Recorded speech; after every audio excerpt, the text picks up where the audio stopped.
Olá, meu nome é José Vitor Isola, eu sou zootecnista e doutorando do programa de veterinária da UFPEL, sob orientação do professor Augusto Schneider, e o nosso grupo ele busca estudar efeitos do envelhecimento e de intervenções anti-envelhecimento na reprodução de mamíferos, utilizando como principal modelo animal o camundongo. A gente sabe que a expectativa de vida tem aumentado bastante na população humana, no entanto a saúde não tem conseguido acompanhar essa expansão da longevidade, porque à medida que a idade vai avançando, vai havendo um declínio das funções metabólicas. Por isso que se observa tanto aumento dos índices de doenças crônicas, como obesidade, diabetes e doenças cardiovasculares, à medida que as pessoas vão envelhecendo. Nesse contexto, a pesquisa tem buscado encontrar intervenções que sejam capazes de aliviar esses efeitos do envelhecimento. Uma dessas intervenções é o 17-alfa-estradiol, que é um enantiômero do 17-beta-estradiol, que é o estradiol que a gente tem mais conhecimento, que é o que controla a reprodução feminina. O 17-alfa-estradiol ele se diferencia um pouco na estrutura molecular e dessa forma ele tem menos afinidade aos receptores beta de estradiol e por isso ele não apresenta efeitos feminilizantes. No entanto, ele atua por vias anorexígenas no cérebro que fazem com que os animais, quando tratados, diminuam o consumo. Isso faz com que haja redução do peso, redução da massa gorda, sem ter nenhuma modificação na quantidade de massa magra. Além disso, essa droga já foi reportada capaz de melhorar a sensibilidade à glicose e à insulina e principalmente aumentar a longevidade de camundongos machos. Para fêmeas, ainda os efeitos são bem mais fracos e ainda não se elucidou o porquê disso.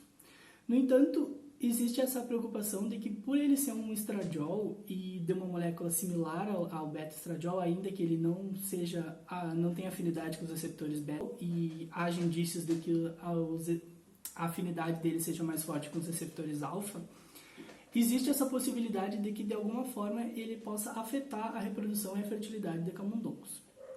Então, o objetivo do nosso trabalho foi avaliar se o 17-alfa-estradiol tem algum efeito na fertilidade de camundongos machos. Para isso, a gente utilizou dois grupos de 9 camundongos, o grupo controle, que recebia a dieta normal, e o grupo 17-alfa-estradiol, que recebia acrescida essa dieta, o 17-alfa-estradiol.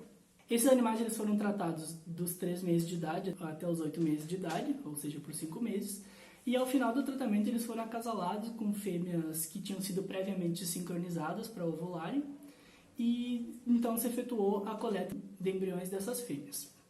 O que a gente observou nesses embriões foi que o número de fêmeas que produziram algum embrião, ou seja, o número de fêmeas que foram efetivamente fecundadas, não diferenciou. A mesma porcentagem de fêmeas foi observada para os dois grupos. Com relação ao total de estruturas embrionárias recuperadas por fêmea e o total de embriões viáveis por fêmea, também a gente não observou diferença. E da mesma forma, a porcentagem de embriões viáveis dos dois grupos foi similar. Logo após, a gente efetuou a eutanásia dos machos para coletar o sêmen epididimal para analisar parâmetros espermáticos. A gente também efetuou a pesagem dos testículos e a pesagem dos animais no momento da eutanásia. Com relação ao peso corporal, a gente observou, como era esperado, o peso corporal bem menor nos animais tratados. Já o peso testicular se encontrou levemente aumentado nos animais tratados. Teve diferença estatística, mas a diferença real foi bem pequena. No entanto, quando a gente analisou o peso testicular relativo ao peso corporal, isso foi bem expressivo, porque os animais tratados eles tinham um peso bem menor e o testículo um pouquinho mais pesado. O que não nos indica nenhum efeito negativo para a produção espermática a princípio. Com relação efetivamente aos espermatozoides, a gente também não pôde observar diferença nenhuma, nem para a concentração espermática epididimal e nem para os parâmetros que nós avaliamos de motilidade, velocidade e movimentação utilizando o sistema CASA. Como vocês podem ver na tabela, todas essas variáveis que nós analisamos se encontravam bem similares entre os dois grupos. Então, o que a gente pode concluir é que o 17-alfa-estradiol não afeta a fertilidade de camundongos machos.